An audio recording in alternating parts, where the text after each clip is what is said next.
ازيكم؟ النهارده جينا الفيديو جديد. النهارده عندنا اختيارين في الفيديو ده. بس قبل ما نقول الاختيارات هنقول عنوان القرايه النهارده هتبقى عن مين منجذب ليك في الطاقه دي ونفسه يتعرف عليك. الكرات ينفع الحبيب الصامت الغامض الكراش الغامض يعني. عندنا الاختيارين بتوعنا النهارده. آه، اول اختيار هو القوقعه ده بس باللون الاحمر، او تقدروا تختاروا. مش عارفه هو باين ولا لا. تختاروا بشكل الكارت مجموعة رقم واحد، نقدر نختار بالكارت ده، او لون الكوكا. الكوكا اللي هي بتبقى في البحر. عندنا المجموعة التانية هتبقى بالكوكا اللي لونه ابيض بالمنظر ده، او هنختار بشكل الكروت دي.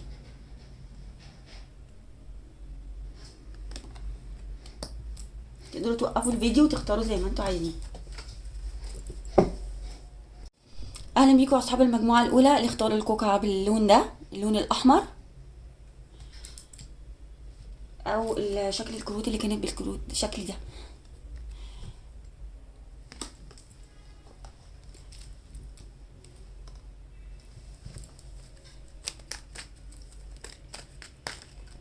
نفتح دلوقتي طاقة الكراش بتاعك، او الشخص اللي منجذب ليك ونفسه يقرب ليك، نفسه يتعرف عليك، نفسه يعترف لك بحبه، او الحبيب الكراش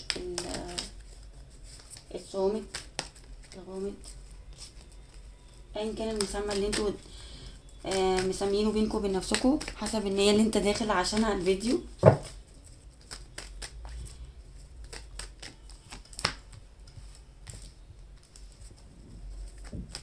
الشخص اللي انت بتفكر فيه دلوقتي شخص متواصل جدا مع نفسه، شخص عارف هو عايز ايه. ممكن يكون من حروف الشخص ده هو حرف الام. الشخص ده غامض فعلا، ده حقيقي، ده عنده اسرار كتير جدا مش بيقولها لاي حد. ومن ضمن اسراره ان هو بيحب يبقى عنده اكتفاء مادي، او بيحب ان هو يبقى غني. بمعنى غني هنا غنى النفس. الشخص ده غنى روحي، مش حكاية غنى فلوس وتعامل مادي. هو غني لانه كوين اوف بنتكل، هو شخص مقتدر ماديا. بس عايزه اقولك ان هو شخص مش محتاج لحد. الشخص ده ممكن يكون على علاقة زواج او مرتبط بحد تاني غيرك،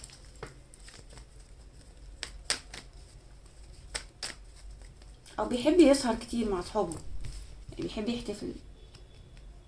الشخص ده على علاقة حب دلوقتي، the lovers. ممكن يكون ليك علاقة بالرقم 6. الشخص ده بيحب حد دلوقتي، او في علاقة دلوقتي، ده في علاقة. الشخص ده في علاقة جواز ممكن، بس في علاقة حب. يعني الشخص ده بقى بيحب يغامر ويحب يرفع عن نفسه، بيحب يدخل مغامرات. كمان خلي بالكوا الشخص ده عنده قدرات روحانية يعني، يعرف ازاي يجذبك ليه. الشخص ده من صفاته كده ان هو انت بتتفرج عليه وبيحب مثلا يعمل تأمل. بيغمض عيونه كده شوية، او بيحب يستفرد بنفسه، بيحب ان هو يقعد مع نفسه كتير، بيحب ياخد هدنة، بيحب ياخد استراحة اكتر يعني كده. من صفات الشخص ده كمان ان هو شخص هادي، شخص هادي مش عصبي قوي. شخص على فكرة جواه طاقة حلوة، جواه طاقة حماس. الشخص ده بيحبك. ممكن يكون الشخص ده مختلف عنك في حاجة. الشخص ده منجذب ليك جسديا، لكن بطيء جدا في مشاعره. وايجو بتاعه عالي جدا. ممكن يكون الشخص ده متكبر، او شايف نفسه عليك، او شايف نفسه على الكل يعني. الشخص ده كمان مرح جدا وعنده باور عالي جدا جدا جدا. والشخص ده مميز في حاجة. طبعا عندي برج الأسد. لا ده الشخص ده فظيع بقى، فظيع. الشخص ده جايب الثقة بتاعته من ان هو بيعرف يفهم الناس، بيعرف يتواصل مع الناس، بيعرف كويس قوي دواخل الناس، بيعرف قوي يتواصل مع احساسه، مع مشاعره، مع حدثه.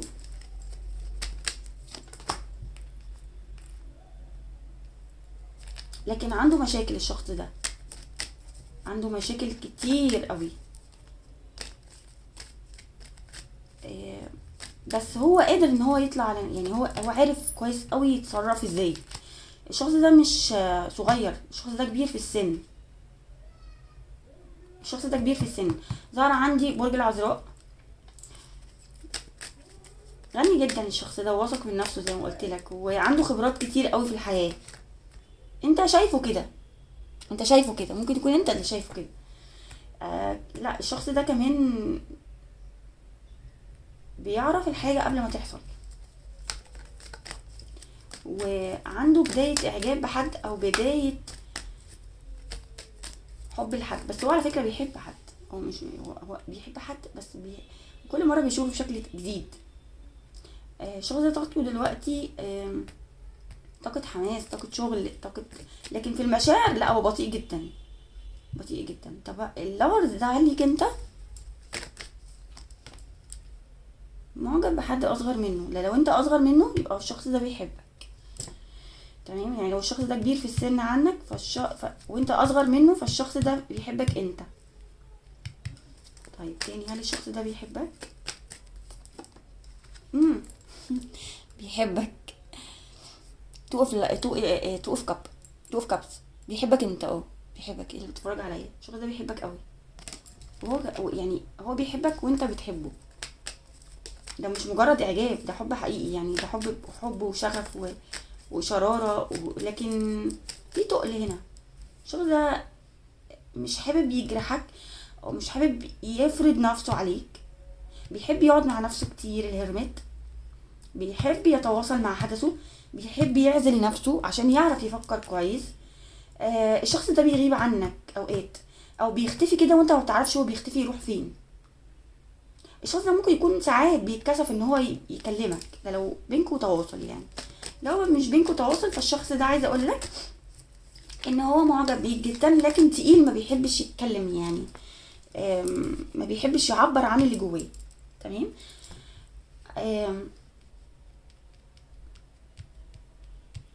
الشخص ده كان خارج من علاقة سيئة جدا، والعلاقة دي زعلته قوي وأزمته، خلته شخص عصبي، خلته حد غير طبيعته، لأن طبيعته هي الهرمت. فالشخص ده ساب علاقة، ساب علاقة، وانت تعويض للعلاقة دي. تمام. يا اما بقى في بعض منكم انتوا منفصلين والشخص ده سابك ومشى. تمام، لقيته في كب، لكن مازال التعلق موجود، مازال بيفكر فيك، مازال بيحلم بيك، مازال شغفه موجود ليك. الشخص ده بيحلم بيك على فكرة، بيحلم بيك، وممكن يكون عينه التالتة مفتوحة، يعني بيتواصل معاك في الأحلام، بيتواصل معاك كرسائل باطنية يعني. كمان النايت اوف ووند. الشخص ده حلو بس يعني بس بطيء. النايت اوف بنتكل اند النايت اوف ووند. الشخص ده صابر على حاجة، صبور جدا، من مواصفاته كمان او في طاقته دلوقتي طاقة صبر على حاجة. الشخص ده عارف كويس جدا هدفه، عارف كويس جدا طموحاته، لكن الشخص ده صابر على حاجة. طب صابر على ايه؟ الشخص ده يا اما متزوج، انتوا في قبل يا جماعة. الشخص ده انت مرتبط بيه بقى، مرتبط بيه مش عاطفيا بس، انت مرتبط بيه بقى ارتباط رسمي. في بعض منكم مرتبط ارتباط رسمي بالشخص ده، او الشخص ده بيحلم معاك، او صابر عشان الشخص ده صابر علشان يتوج علاقتك بالجواز. تمام، لان طالع السيفن اوف بنتكل اند التين اوف كاب، فالاتنين بيدلوا على حد صبور جدا، حد عايز يرتبط بحد، او هو مرتبط بحد. تمام. طب الشخص ده عايز، يعني عايز يرتبط بيك انت.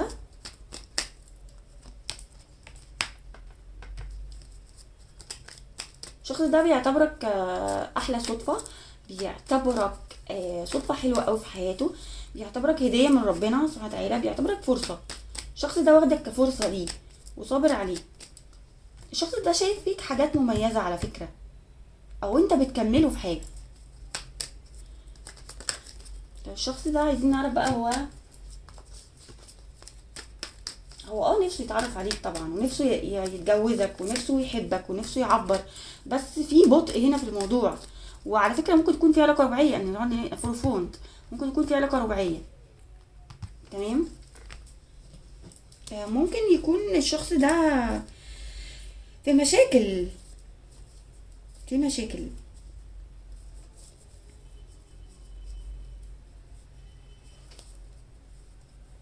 الشخص ده عايز يتجوزك، بيحلم بيك.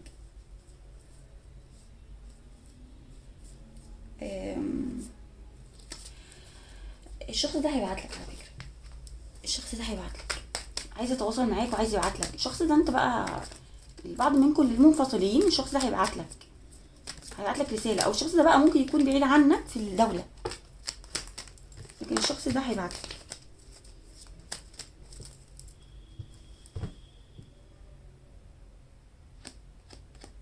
حلو في كب. احنا سألنا نفسه يتعرف عليك، الشخص ده اصلا مش عايز يتعرف على حد غيرك. تينو بنتكل.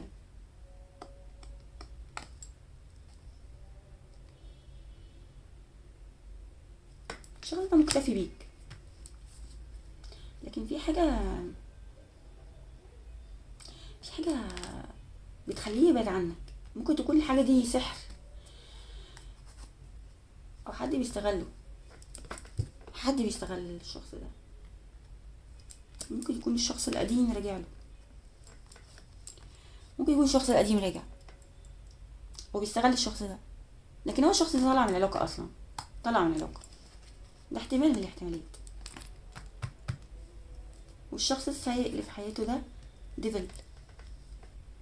ديفل مش هيسيبه في حاله. الشخص ده بيتعمل له حاجة،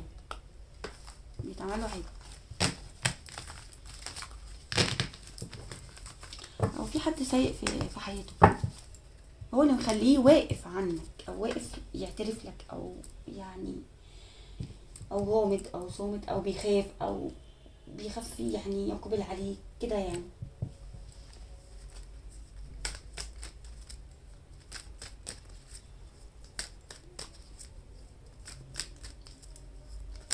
ايه تاني من مواصفات الشخص ده؟ هو شايفك ازاي؟ عشان عايزه اكتب بقى هو شايفك ازاي، ده سؤال انا سألته دلوقتي. طيب نيجي بقى، هو شايفك ازاي؟ شايفك متعلق بيه،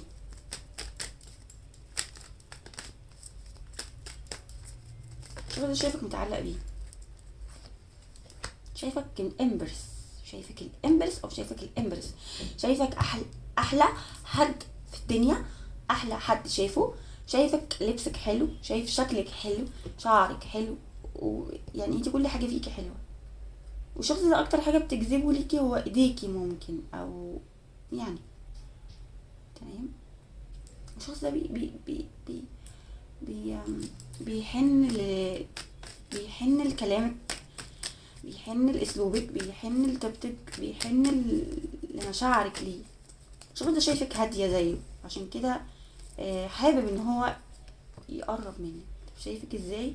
شايفك حلم، شايفك حد اصغر منه ممكن. الشخص ده عايز يعتبرك تعويض للعلاقة اللي سابها، لان هو ساب علاقة في طاقته. 9 اوف كاب. الشخص ده شايفك ازاي؟ شايف ان انت ممكن تكون يعني بتقفل قلبك عنه، او بعيد عنه، او مكتفي بنفسك عنه، او شايفك بقى ان انت شخص بقيت مادي، بقيت شخص بتدور على الفلوس. ممكن شايفك ازاي؟ شايفك ان انت سرقت منه حاجة ومشيت، شايفك ان انت خطفته من حد ومشيت، شايفك ان انت خدت منه حاجة وجريت. طب ليه؟ يعني ليه الشخص ده شايفك 7 اوف سورد؟ انت ممكن تكون بتتخفى عليه او بتراقبه من حته، الشخص ده حاسس بكده. تمام. ليه؟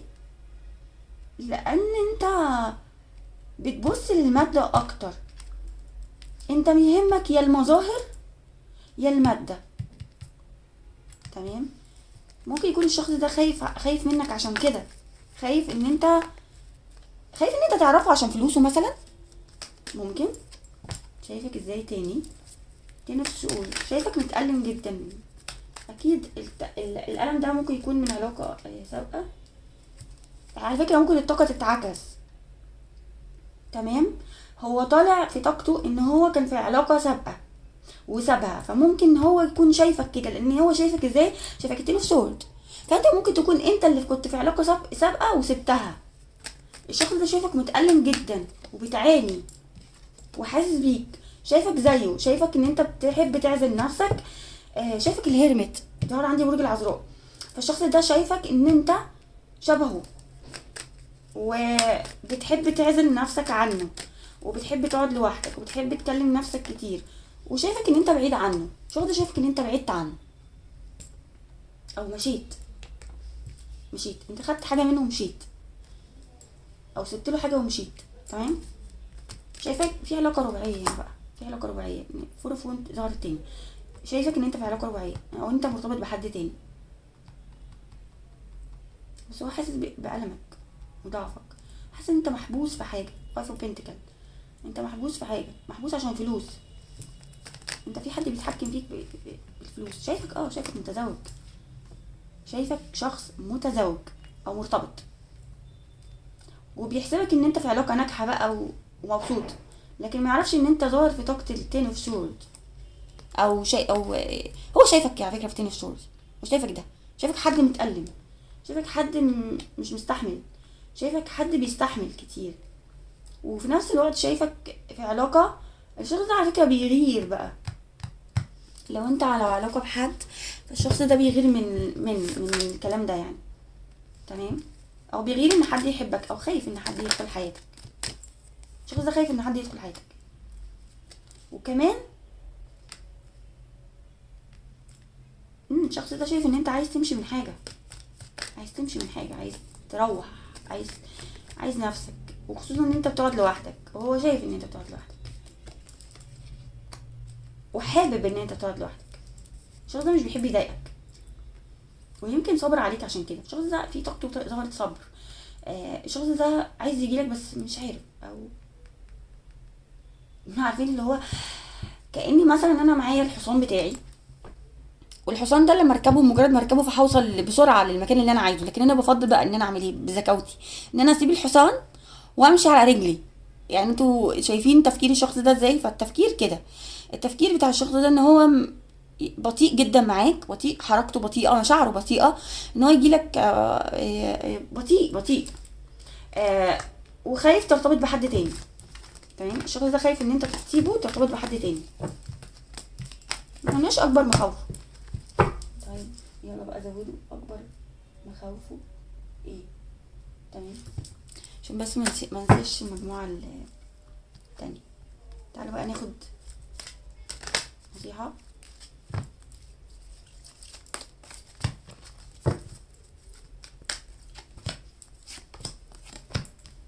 طلب توأم روح. الشخص ده توأم روحك، والشخص ده من الحياه السابقه.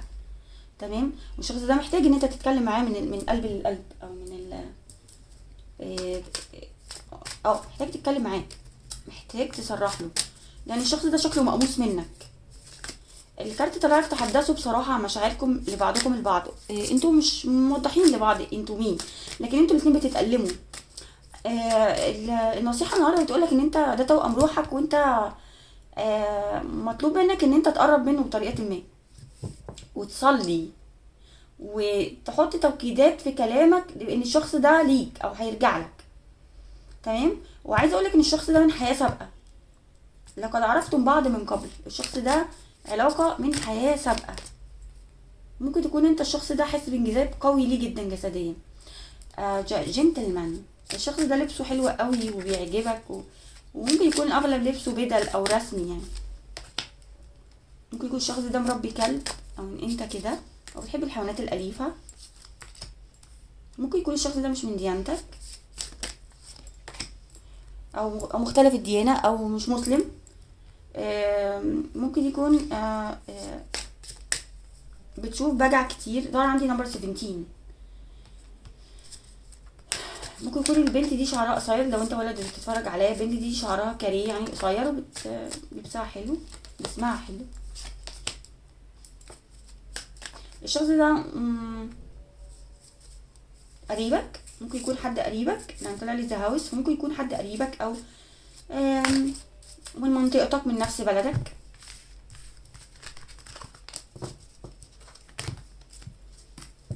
انا عايزه اخد تاني مواصفات الشخص ده ايه.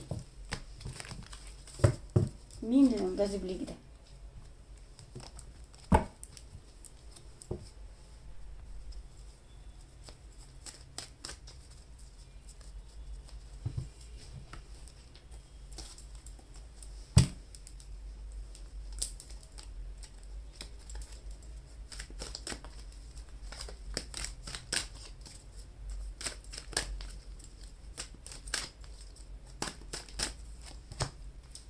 مين هو ده؟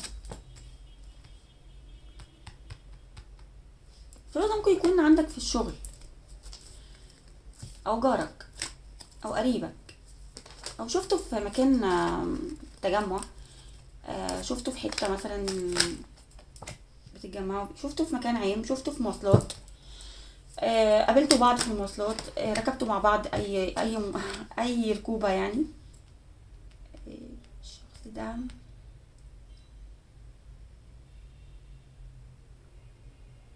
ممكن يكون الشخص ده مريف او من منطقه فيها اثار، او منطقه فيها خضره كتير، او حدايق. ودي الابراج الترابيه.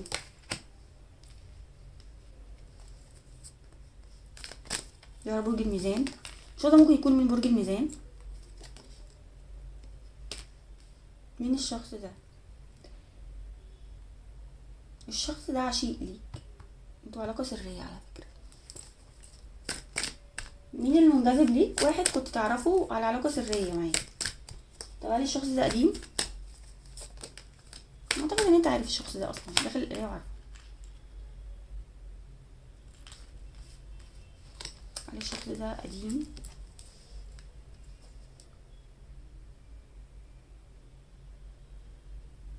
الشخص ده قديم. الشخص ده قديم وانت بتعتز بيه جدا. ده مين الشخص ده؟ الشخص ده يعني فيه شوية كبر كده او عنطزة. الشخص ده ممكن يكون بيشرب الكحول.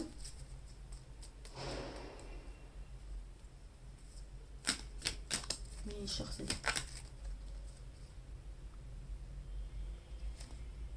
الشخص ده معاك في الشغل على فكرة. انت بتشوفه مع اصحاب. الشخص ده انت بتشوفه او بتراقبه، بتشوفه مع مجموعة صحاب.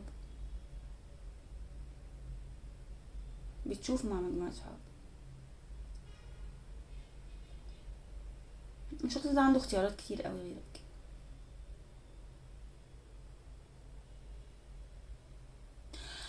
عنده صحاب كتير بس هو مش متأقلم معاهم، يعني بيجاملهم. مين الشخص ده؟ انت عارفه ليه كنتوا على علاقه سريه مع بعض، كنتوا عارفوا بعض من زمان. الشخص ده بيحبك وانت بتحبه.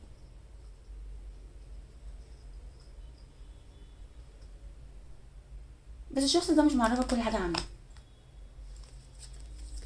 مخبي عليك حاجه. ممكن يكون مخبي عليك ان هو بيشرب الكحول، او بيسهر مع اصحاب مثلا مش لطيفه، او بيعمل علاقات غير شرعيه.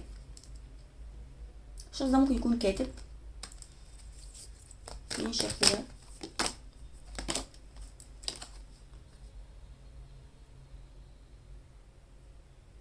الشخص ده بيراقبك ومش من بلدك على فكره. الشخص ده مش من بلدك، متمسك بيك جدا، مش عايز يسيبك، وعنده حد بيستعطفه.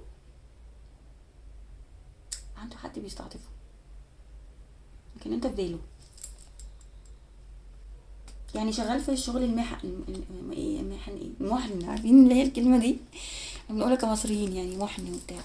ففي شخص عنده كده، ممكن تكون هي طبعا واحدة، فالواحدة دي قريبة منه، فكل ما يجي مثلا يبتدي حاجة او كل ما يجي يبعد هي بقى تشتغل في شغل المحن ده.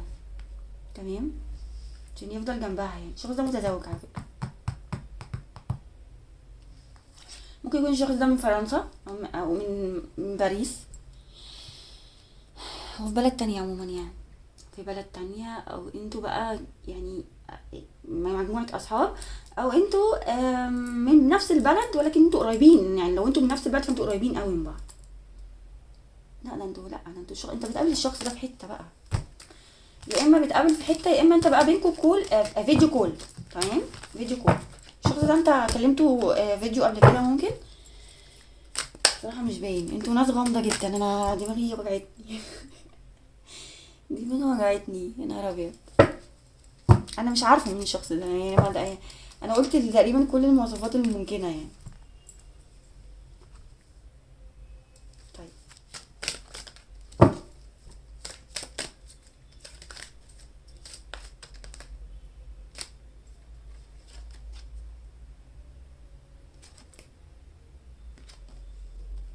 الشخص ده واثق من نفسه جدا.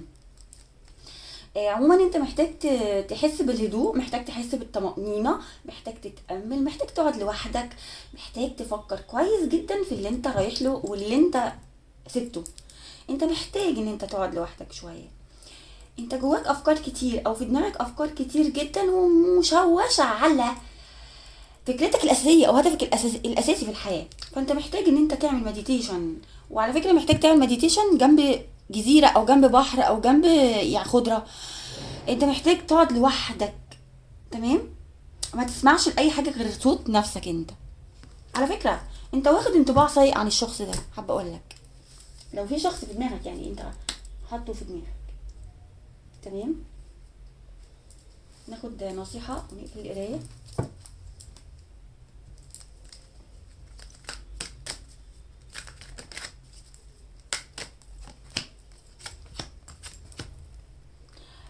لو في سؤال في دماغك فالسؤال اجابته هي لا، مش دلوقتي. انت متهور على فكرة، عايز تروح الشخص ده وعايز ترجع تتكلم معاه. فانا بقول لك لا، ستوب، ما تروحلوش ولا تتكلم معاه. تمام، هو اصلا بطيء في قراراته، هو مش عايز اصلا، هو يعني هو مش في طاقة او مش في مود ان هو يجيلك. هو اصلا شخص بطيء جدا، فخليه مع بطئه بقى، خليه بالسلامة.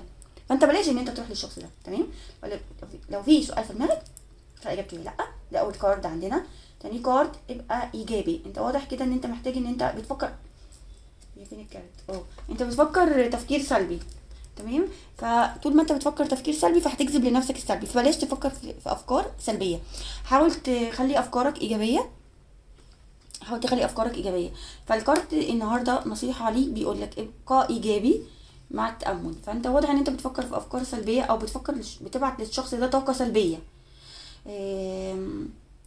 في حاجة بتقول ان انت لو فكرت في حاجة او ركزت عليها تركيز مطلق او تركيز مكثف، فالحاجة دي ممكن ان هي تتكرر في حياتك. بمعنى ان احنا لو فكرنا تفكير سلبي فالتفكير السلبي ده هيتحقق في حياتك او هيتواجد في طاقتك او في حياتك يعني بنفس الصورة اللي انت تصورتها بيه. يعني لو انا بفكر مثلا في حاجة سيئة فانا هفضل افكر فيها فبالتالي انا هجذب ليه كل الحاجات السيئه الممكنه. تمام، فبلاش الطاقه دي. حاول ان انت تفكر تفكير ايجابي، لان لما بتفكر تفكير ايجابي فبيرجع لك تاني على هيئه اشخاص، على هيئه مواقف. فتاكد ان التفكير ده بيعود ليك بطريقه ما، سواء انت فكرت تفكير كويس او وحش. واضح ان انت بتفكر في الشخص ده تفكير سلبي، فحاول تغير تفكيرك عنه. نصيحه ليك النهارده في الفيديو، ما تصدرش احكام على حد. تمام، ما تصدرش احكام على اي حد، لان اي حد في الدنيا ممكن ان هو يتغير في يوم من الايام. طيب تالت كارت لينا هو تغيرات كبيره سعيده. وهو يعني انت ان شاء الله هيحصل لك تغيرات كتيره جدا، وخصوصا ان انت شخص عملي او شخص دلوقتي بقيت تنتبه لنفسك اكتر.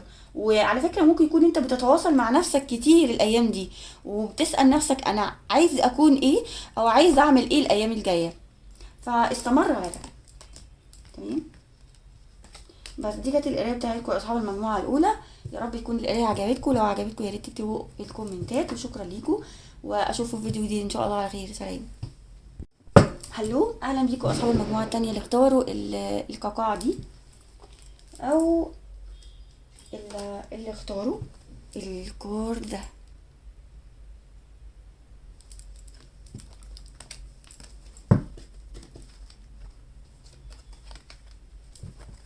هناخد دلوقتي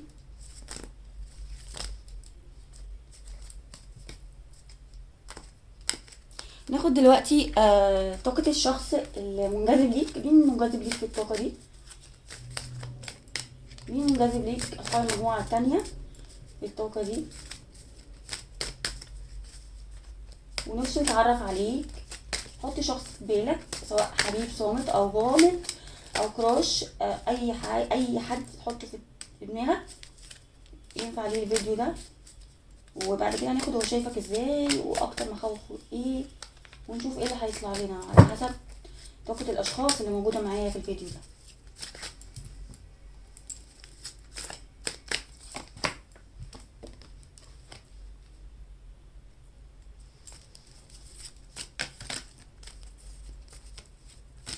الشخص ده مش همه حاجة، لا يبالي بأي حاجة، وحاسس وعارف ان هو شخص جذاب ومفيش زيه، ولا بقى ايه بيج بوس وشايف نفسه على الناس، ولا همه حاجة، وانا وبس. انا وبس.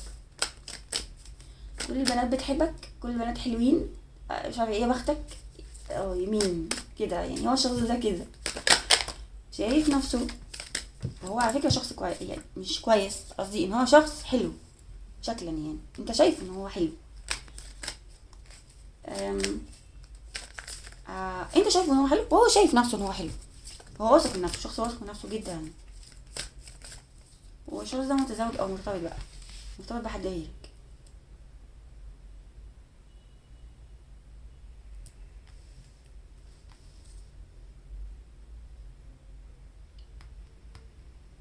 خلي بالكم من الشخص ده، في شخص مش ناوي لك خير. كده القرايه اختلفت. هو مش حكايه ان هو شايف نفسه لطيف وظريف، لا، ده هو طلع 7 اوف سورد في طاقته. الشخص ده بياخد حاجه من غير وجه حق من حد، وكمان هو ماجيشن. ففي هنا طاقات سلبيه. الكاردين دول بيقولوا ان في طاقات سلبيه. الطاقات السلبيه دي موجهه ليك يا فندم. الشخص ده متجوز ومرتبط بحد غيرك.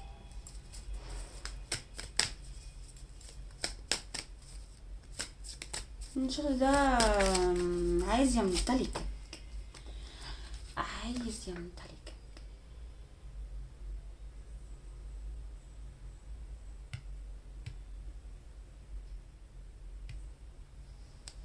يا اما هو حد بيعمله حاجه. الشخص ده هيجيلك بسرعه، مصمم عليك.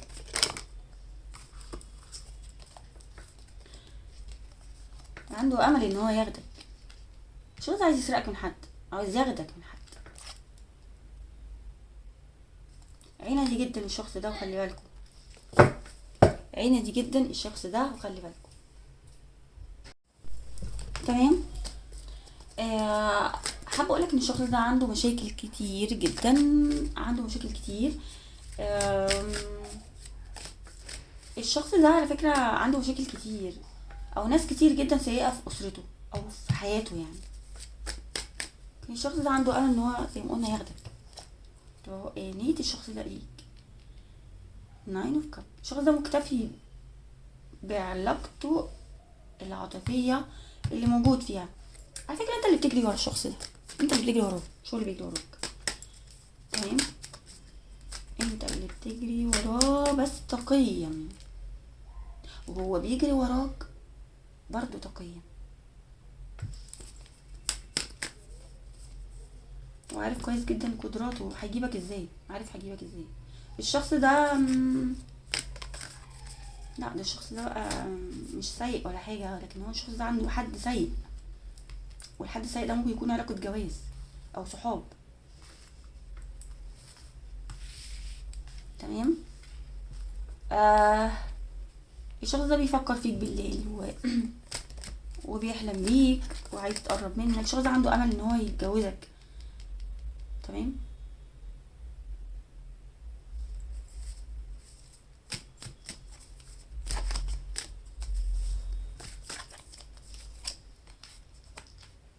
ممكن يكون الشخص ده ليه علاقة بالفن، ليه علاقة بالرسم، ليه علاقة بالارتست. الشخص ده معجب بيك جدا، معجب بيك. كمان الشخص ده معلم، او ممكن يكون الشخص ده معلم يوجا او معلم طاقة، او ليه علاقة بالطاقة يعني. او ممكن يكون بيدرس يوجا، بيدرس هو انت بتروح كلاسز مع الشخص ده في حاجة. تمام. ممكن يكون انتوا مع بعض في الشغل مع بعض، المهم ان هو بيشوفك بطريقة ما وبيعلمك حاجة. الشخص ده بيعلمك انت حاجة، انت تبقى قدام الشخص ده دايركت ليه. تمام. بيشوفك الشخص ده معجب بيك جدا، معجب بيك جدا. الشخص ده انت بالنسبه له امبرس. الشخص ده بالنسبه له انت الامبرس. الشخص ده شايفك ان انت حد حلو. ممكن يكون شايفك ان انت طيبه زياده عن اللزوم. الشخص ده ما خدش حنان كتير من مامته، وشايفك ان انت هتعوضيه الحنان ده. الشخص ده فقد حاجه وحد خد منه حاجه. الشخص ده زعلان جدا، زعلان. دي علاقه رباعيه يا جماعه، فلو ايه هنا علاقه رباعيه. الشخص ده يعني محبوس في علاقة يا جماعة، محبوس في علاقة، محبوس في علاقة مش عارف يخرج منها، ويحب يقعد لوحده. على فكرة الشخص ده ممكن يكون بيروح حتة فيها بحر مثلا، بيقعد يروق على نفسه، بيقعد يهدي نفسه، بيحب يقعد مع نفسه كتير قوي. والشخص ده ليه علاقة باليوجا، ليه علاقة بالاسترخاء او اليوجا، او بيلعب رياضة من الرياضات دي. والشخص ده مشاعره حلوة جدا ليك، كينج اوف كاب. الشخص ده مشاعره حلوة قوي ليك، حلو، وبداية اعجاب ليك. معجب بيك وعايز ياخدك. لكن الشخص ده متحمل حاجة هو مش قدها.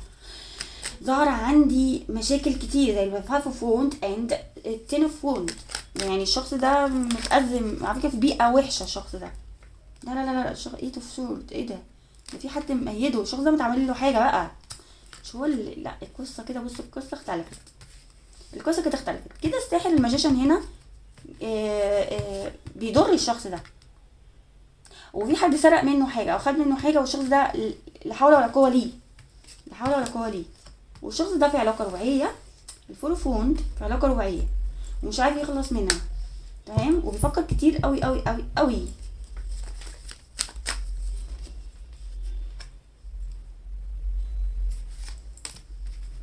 ممكن يكون الفلوس هي السبب اللي مخليه قاعد في العلاقة دي، او في شراكة شغل معينة مع الشخص اللي هو قاعد معاه ده لو هو متزوج. الشخص ده ماديا كويس جدا، او ان هو مثلا في علاقة ومش هيقدر يسيبها بسبب المادة، ان هو هيخسر كتير مثلا. طيب مين الشخص ده؟ مين الشخص ده؟ تعالوا بقى نعرف مين الشخص ده.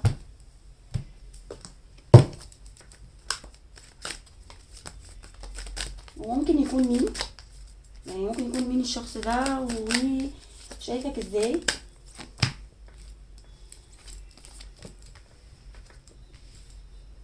الشخص ده ممكن يكون جارك، ممكن يكون شخص في نفس الشارع بتاع، يعني بتشوفه طريقة ما، بتشوفه نفس المنطقة للبعض. القراية هنا مش للكل، وطاقتها مش هتوصل لكل الناس. مش كل الناس اللي في الفيديو هيبقوا نفس القصة، القصص بتختلف. في علاقة ثلاثية هنا، في علاقة ثلاثية. الشخص ده شايفك ازاي؟ شايفك ان انت في علاقة ثلاثية.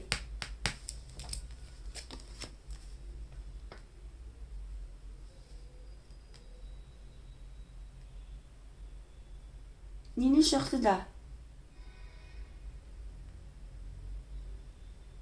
الشخص ده ممكن يكون رئيس في الشغل بتاعك.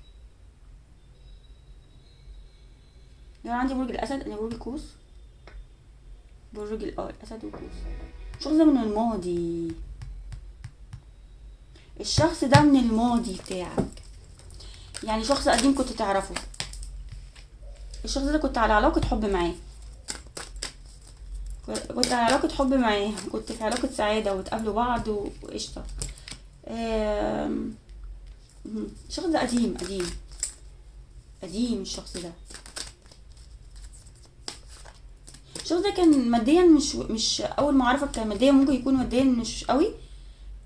انت مشيت من المكان اللي هو فيه، او هو اللي مشى وسابك. تمام. او هو سافر وسابك او شاف مصلحته، لكن انت كنت شايف ان الشخص ده كان على قده، وبعد كده احواله اتغيرت. الشخص ده مين الشخص ده قديم؟ مين الشخص ده؟ ممكن يكون شخص فنان في حاجة، او عنده موهبة الغنى، صوته حلو. الشخص ده انت شايف ان صوته حلو، او رسمه حلو.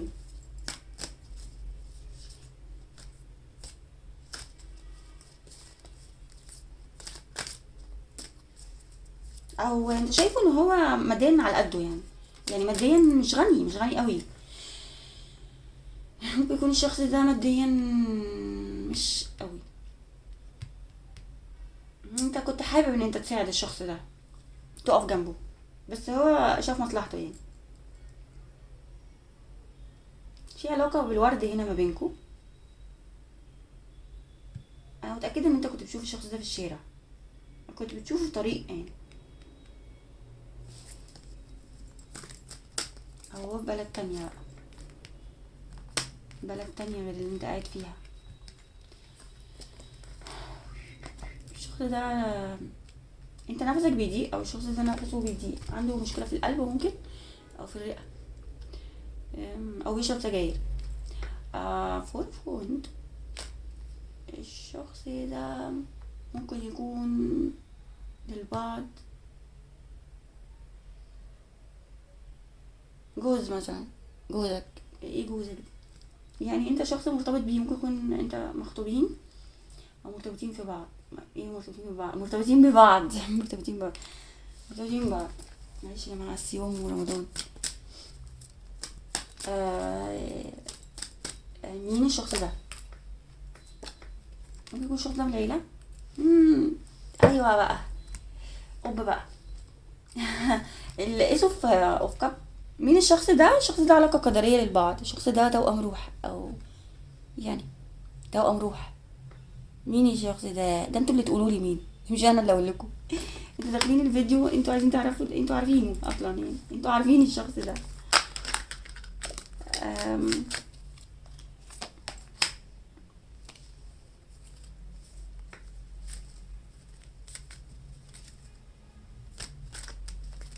انتوا كنتوا بتساعد الشخص ده على فكرة، كنتوا بتساعده في حاجة، كنتوا مع بعض في الشغل مثلا، او كان بيشوفك.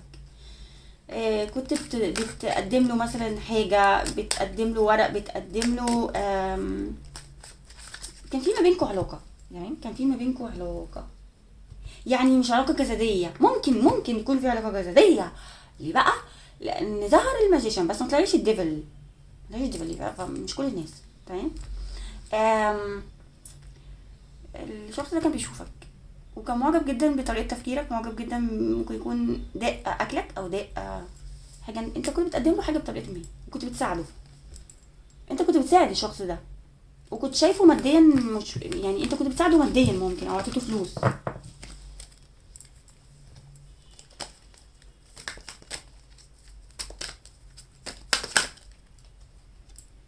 امم الشخص ده طلع كذا مرة ان هو ماديا مش حلو، مش احسن حاجة. انت كنت بتساعد الشخص ده ماديا، كنت بتساعده ماديا.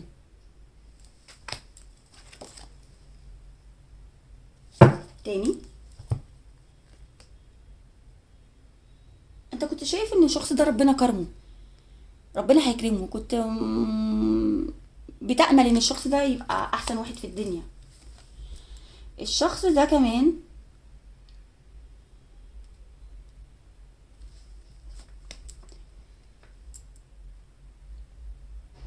عنده اقبال على الحياة جدا وعنده طموح، بس طموحه مش ولا مش احسن حاجة. شخص عادي على فكرة، الشخص ده تقليدي، شخص تقليدي جدا. قبل ما ياخد هو شايفك ازاي. آم، عايزة اعرف الشخص ده ايه، ممكن يبقى مين يعني، ممكن يبقى مش ظاهر لي خالص تفاصيل عن ايه، عن مين مش ظاهر لي. طب ايه،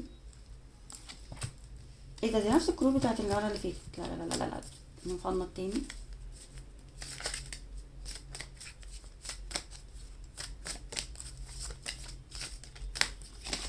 طيب انتوا ممكن انت كذا مرة الكارت بيأكد ان انت بتقابلوا بعض صدفة، او بتقابلوا بعض في طريق مثلا، او في مفترق طرق، انتوا اتفصلتوا. انت عارف الشخص ده يا جماعة، انتوا عارفينه، ده تشايلد. الشخص ده ممكن يكون عنده طفل، الشخص اللي منجذب ليك ممكن يكون عنده اطفال، وبتقابلوا بعض في مكان فيه طبيعة. الشخص ده عنده حد مش كويس في حياته، وبياخد رزقه. الشخص ده بيتمناك، بيتمناك كذا مرة. تشايلد. الشخص ده عنده اطفال يا جماعة، عنده اطفال، عنده اطفال. تمام. الشخص ده ممكن يكون بيشتغل في البحر، او ليه علاقة بالبحر او بالسفن، او قبطان، او يعني ضابط، يقول ايه، ضابط بحري. الشخص ده غامض جدا ومش حابب ان هو يعترف لينا. ظهر زمون. ممكن يكون عندي هنا برج الحوت.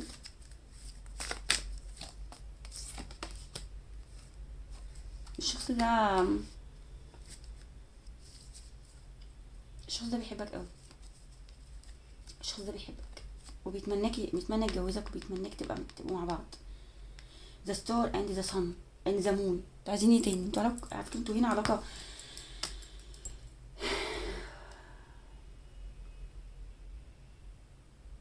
قدرية، علاقة قدرية. انتوا مش طبيعيين هنا.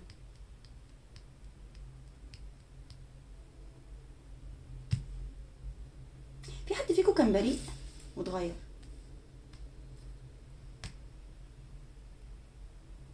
حصلت حاجة غيرته. انا متأكدة ان انتوا علاقة قدرية لبعض. التلات كروت دول بيأكدوا ان انتوا علاقة قدرية. وطلع تقريبا ايسوف كاب.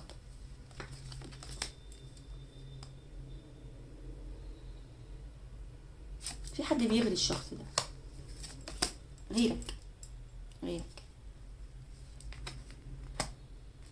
الشخص ده اخلاقه عالية جدا.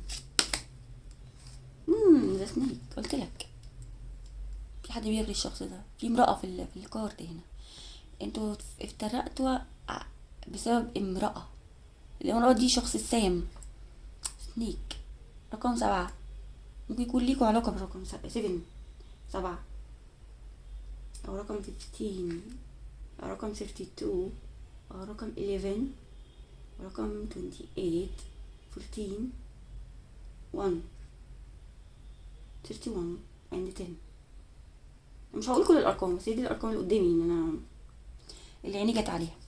بس اكتر رقم هو رقم 7. رقم 7. الشخص ده ممكن يكون اسمر البشرة. ممكن يكون كان بينكم هدية، سلسلة مثلا، انت جبت سلسلة وهو جابلك سلسلة، هداك بحاجة، هداك بخاتم، هداك بقسورة، يعني ايا كان. ده ليتر. الشخص ده ممكن يكون بينكم جواب، او انت عايز تبعت له حاجة وهو عايز يبعت لك حاجة.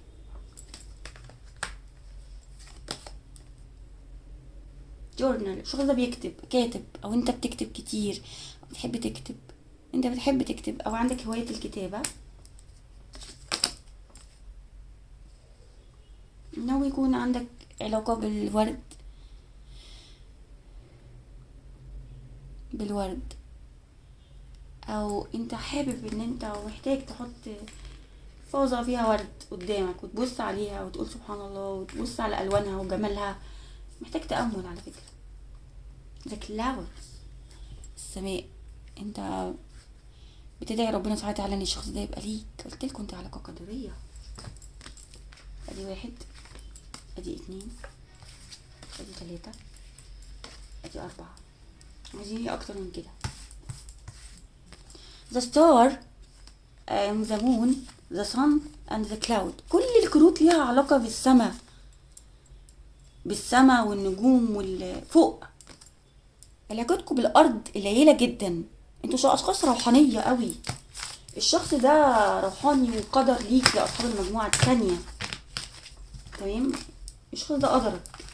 هتقابلوا بعض صدفه كتير، وخصوصا ان انتوا طالع لكم هنا مفترق طرق. فين اهو ذا كروس رود. مفترق طرق. انتوا افترقتوا عشان حاجه. انتوا افترقتوا عشان تعملوا حاجه، عشان كل واحد فيكم يبقى في طريق، لكن انتوا هتتجمعوا تاني في يوم من الايام. طيب تعالوا ناخد بقى عن الشخص ده. شايفك ازاي؟ الشخص ده شايفك ازاي؟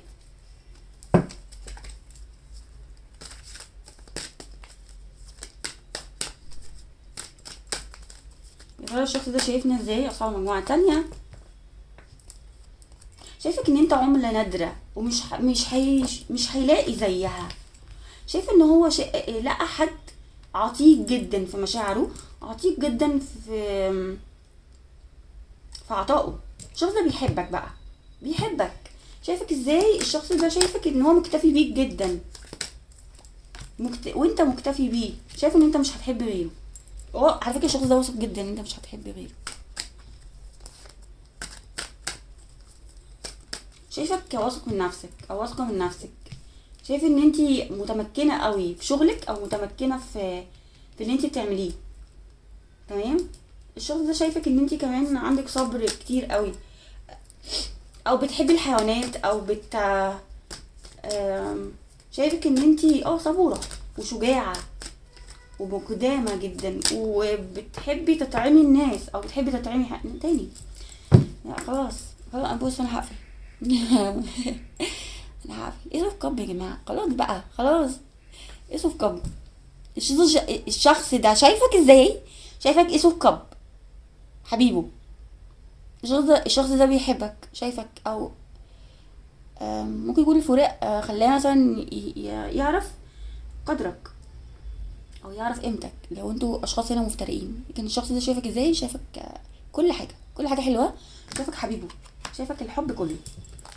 مفيش حاجه تانية في الطارو غير يعني تثبت الحب اكتر من الايس اوف كاب والتو اوف كاب واللافرز. فالتلاته طالعين لكم. انتوا طلع لكوش اللافرز، طلع لكم الايس اوف كاب اند تو اوف كاب. تقريبا تو اوف كاب. بس لا، كمان كروت المون وكروت الستار والكلاود. لا انتوا عالم تانية. ده انتوا فوق. يعني ادونا شويه من الطاقه بتاعتكم. اكتبوا كده في الكومنتات ادونا شويه طاقه. شايفك ازاي؟ انا مش عارفه ايه حكايه برج الميزان. يعني طلع لكم برج الميزان. الشخص ده شايفك ممكن يكون انت في مشكله، او في قضيه، او بتعاني من قضيه انت مش عارف تحلها، عايز تخلص منها. بقيت بقى زهقان، رايح جاي على المحاكم، او رايح جاي في القضيه، وبقيت يعني خلاص متعود على الوضع السيء ده. شايفك حد حلو قوي. شايفك فور اوف كوين، فور اوف بنتكل. شايفك حد وشه حلو عليه، وحد ربنا بيرزقه، وحد حكيم، وحد لطيف، وحد لبسه حلو، وحد جسمه حلو، كل حاجه. الشخص ده بيراقبك بقى. بصوا الشخص اللي السوسه ده اللي ورا. الشخص السوسه اللي ورا ده، شايفينه؟ اللي واقف ورا الشجره ده، شايفينه؟ بيبص على الليدي دي اللي قاعده، وبيراقبها من تحت لتحت. هو الشخص ده كده بيراقبك من تحت لتحت. يعني ممكن يكون الشخص ده بيراقبك. تمام. شايفك ازاي تاني؟ او انت بقى بتبص عليه بقى يا فندم، او انت بتبص على الشخص ده، او شايفك ان انت بتبص عليه بتراقبه، بس الشخص ده لا، هو اللي بيراقبك. تمام. هو ممكن يكون اللي بيراقبك. شايفك ايه؟ يا لهوي. شايفك ايه؟ بصوا يعني هو شايفك ايه؟ قولوا لي انتوا، اكتبوا في الكومنتات شايفك ايه. شايفك حد حلو جدا، واقرب حد ليه. الشخص ده عايز لحظة تانية حلوة من اللحظات اللي انت عايشتها له. انت عيشت الشخص ده لحظات حلوة قوي، وحابب ان هو يرجعها معاك يعني. يلا احنا طولنا قوي. اه الشخص ده من الماضي بقى، الشخص ده انت سبته يقوم وسابك judgment. تمام كده خلاص بقى، الشخص ده اسمه كاب اند judgment، الشخص ده من الماضي بتاعك، من الماضي. الشخص ده من ماضيك. انا عندي برج الاسد.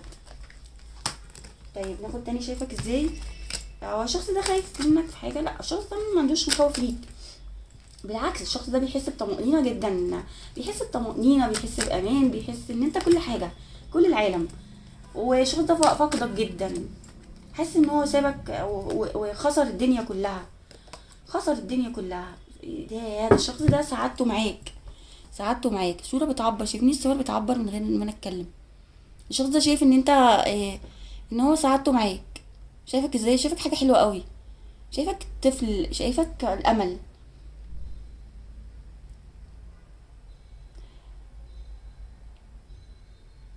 الشخص ده شايفك حاجة حلوة، عايز يفضل في نفس الطاقة اللي انت بتديها له، مش عايز يخرج منها. الشخص ده عايزك تحبسه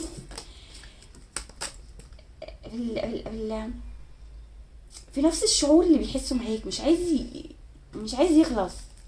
يعني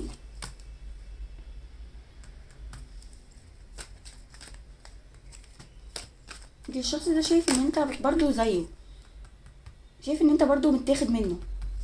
الشخص ده عارف ان انت مع حد ممكن، وشايف ان انت بتاخد منه، او في حد بيسرقك او بياخد منك حاجة. انتوا الاتنين نفس التفكير، نفس التفكير. طلع في طاقته وهو شايفك ازاي. الشخص ده شايفك، ممكن يكون الشخص ده فاهمك غلط، لكن هو بيحبك. الشخص ده على فكرة بيفتكرك بقى، بيفتكر اللحظات الحلوة اللي ما بينكم.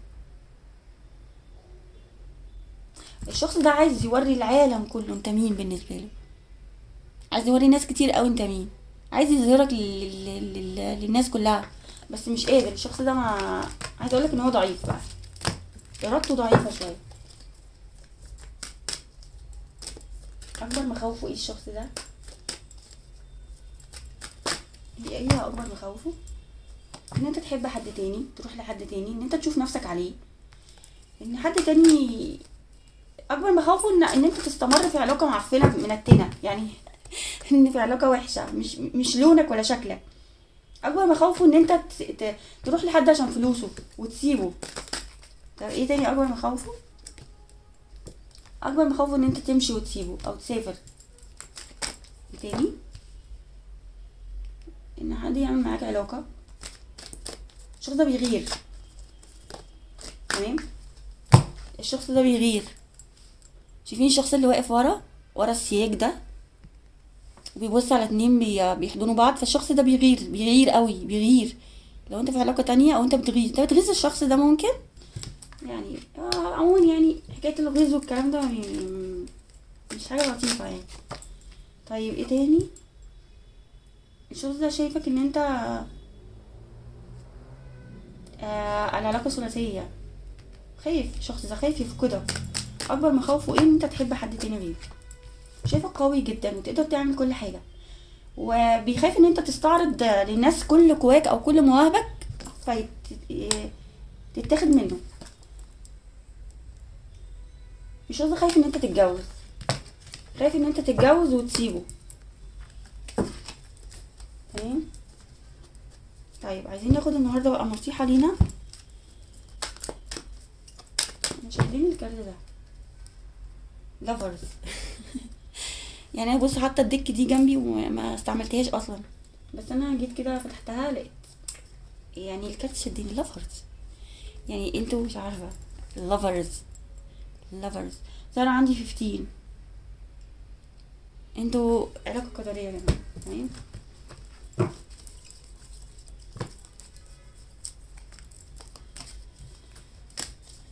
طيب ناخد كروت من الكروت دي وبعد كده نقفل القراية على خير.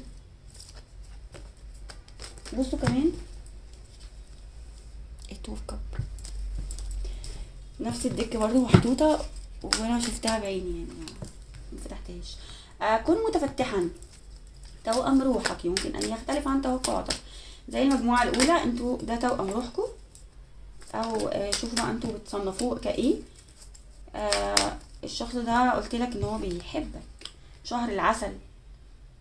انت محتاج ان انت تخرج انت والشخص ده وتقعدوا لوحدكم في مكان وتتفاهموا مع بعض. الشخص ده يستحق منك الانتظار، بس التوقيت الالهي هو اللي. طيب الشخص ده قلنا يستحق ان انت تنتظره. الثقة، انت واضح كده ان انتوا حاجة ما بينكم كسرت الثقة، فانتوا محتاجين ان انتوا تثقوا في بعض، لان انتوا اصلا علاقات قدرية لبعض. فمهما تعملوا بقى تلفوا وتروحوا وتيجوا فانتوا مفيش فايدة يعني.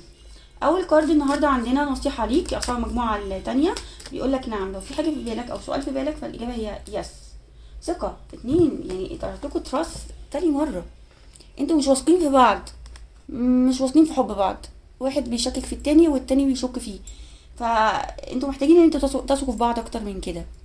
انتوا بتضيعوا بعض على فكرة بسبب قلة الثقة. تمام. حل سلمي، في ما بينكم حل سلمي، حل سلمي. في ما بينكم حل لقلة الثقة دي، خصوصا ان انت طلع لك ثقة مرتين، نسيب الكارد ده، طلع لك ثقة مرتين، ففي حل لقلة الثقة دي، في حل لقلة الثقة دي. تمام.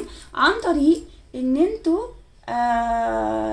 تتكلموا مع بعض، تتكلموا مع بعض، محتاجين ان انتوا تتكلموا مع بعض، محتاجين ان انتوا تتكلموا مع بعض، تعملوا conversation مع بعض وتصارحوا بعض بالحاجات اللي بتضايقكم. تمام. بس دي كانت القرايه بتاعتكم يا اصحاب المجموعه التانية.